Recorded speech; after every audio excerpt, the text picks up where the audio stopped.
reaksyon niyo tungkol po doon sa press con na naganap kahapon na kung saan ay lumantad po itong 18 na ex-Marines at ayon sa kanilang mga statement ay sila yung mga na-hard ni Saldico at sila yung mga nag-deliver ng mga mali-malitang pera. Nagpapakita ito na totoo ang lahat ng mga naunang revelations na si Marcos at si Romualdez ang mastermind.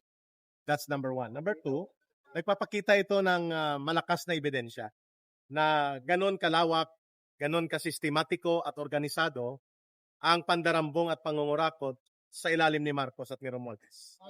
Mastermind, conspirators, at the same time, sila po ang nagpalala nitong pagnanakaw. Pangatlong punto, yung inilabas ng 18 witnesses, nagpapakita din po na hindi lang pala sa flood control ang pagnanakaw, kundi malawak, pati sa iba pang projects at sa iba pang mga nangyayari ngayon, tuloy-tuloy pala ang pagnanakaw sa loob ng 3 taon. Na hindi lang 1 trillion, baka nga umabot ng mahigit 2 trillion pesos. Granting na ang naabutan lang nila mga kulang-kulang sa 1 trillion, pero kung i-factor in ang iba pang mga anomalya at korupsyon, pwedeng umabot sa 2 trillion. Mahigit. At ang pang-apat, nagpapakita ito na totoo pala na ang operations ng ICC pinunduhan ni Marcos at ni Romualdez. Yun ang mahalaga. Kasi kinumpirma ng 18 witnesses na ang nagpondo ng special operations ng ICC laban kay Pangulong Duterte ay ang mga pinagnakawan na pera.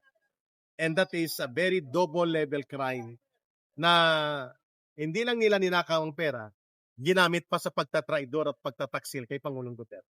Kaya tinatawag kong double level high crime yung nangyari na yan. At malala yan na papanagutan tapat yan ni Marcos at ni Romualdez.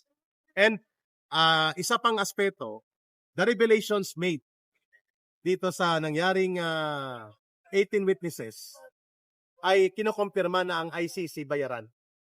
Ang ICC sindikato, bogus at walang otoridad na mangialam at mangimasok sa mga problema ng Pilipinas, lalo na ang kanilang patuloy na illegal na pagpapakulong kay Pangulong Duterte. So yan pong bigat ng testimonya na yan. And ang lahat ng mga nauna ng inilahad nila Ginoong Saldico, Sergeant Gutesa, ang mag-asawang Diskaya, Yusek Bernardo, Yusek Cabral, at ang kay Adrian Bersamin ay tumutugma. Yan ang tinatawag that the all criminal trails of systematic plunder and massive corruption ang daloy ng kriminal na pananagutan papunta kay Marcos at kay Romualdez. All criminal trails now are leading towards Marcos and Romualdez. That is the weight of the testimony of the 18 witnesses. Wala na siyang kawala dito. The challenge now is for the Filipino people to act. Kasi lantad na eh. Magkakadugtong ang mga ebidensyang ito. Ano pang hinahanap ng mamamayan? At sa panghuli, ano pang inaantay ng AFP at ng PNP? Anong ebidensya pa ang wala? Anong bigat pa ng mga pagbubunyag ang hindi nailahan? Para sila ay mag-alangan pang kumilos. And that is now the call ng mamamayang Pilipino. The armed forces of the Philippines and the PNP must have their conscience call and moral duty na ang kanilang obligasyon ay pangalagaan at protektahan ang mamamayan, ipagtanggol ang kabutihan ng buong bansa, at huwag hayaan na ang gobyerno ay bulok at nagnanakaw sa mamamayan. The challenge now goes to the AFP and the PNP and to the Filipino people. Maraming salamat. Kasi patuloy na dinideny po ni Trillanes na ito isang paninira lamang at sabi nga niya kahapon ay kakasuhan niya daw mano itong mga 18 na ex-marine, si Sir Mike Defensor at saka si Attorney Baligod. Alam mo, nang matapos po ang termino ni Trillanes at nabulok siya sa politika, ang pangalawang pinagkakabuhayan niya ay magiging komedyante. So dahil wala na si Dolphy at si Chiquito, siya nang pumalit. Parehas lang ni Claire Castro. Kasi sino bang naglantad ng sarili niya na parang ambasador siya ng ICC kung masta? Parang siya ay consultant, operator, facilitator, ambasador ng ICC para durugin si Pangulong Duterte at ang mga previous officers ng Duterte government. Di ba siya din ang nagpapamayabang?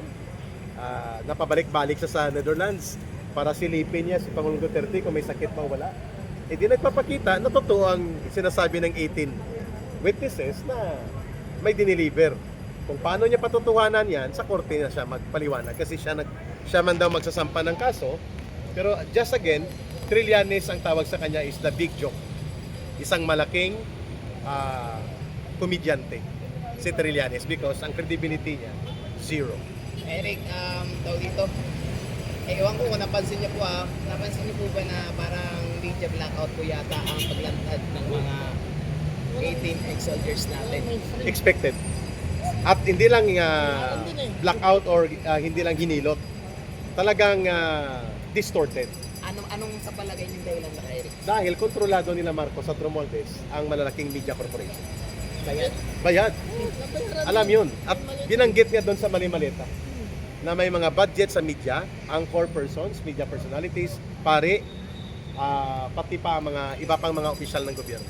It was a very systematic and a very massive corrupt practice na kinurap na ang media, kinurap na ang institusyon ng Kongreso, ang Senado, kinurakot pa ang buong ahensya ng gobyerno at binulok pa pati ang police at military to the point na wala na silang paninindigan at nawala ng kanilang sense of moral duty and conscience obligation to the people. Kay Leila de Lima, sir, anong masasabi niyo po sa kanya? Kasi nakita po namin doon sa list na ipinakita ng mga 18 ex-marine ay kasama po yung pangalan niya. At to the fact na nakikita po natin nakasakasama ng mga pinklawan sa kanilang mga rally. Eh di, si Dirima naman malapit-lapit nang bumalik sa kanyang bahay bakasyonan sa kulungan. Kapag nagbago muli ang administrasyon, sigurado tayo magbabago yan in the next 2 years and a half or earlier. Ang kulungan ang nag-aantay kay Dirima. Hindi ang kanyang mga paglalamierda at ang kanyang mga frailties of a woman nagiging. Mananagot siya. Sigurado yan. At kasama dyan siyempre si Marcos at si Romualdez at magbubuo sila ng Selda 13 para sa kulungan. Tulan sila ng mamamayan sa pamumuno ng bagong liderato ng matino at matuwid na panggobyerno. Maraming salamat.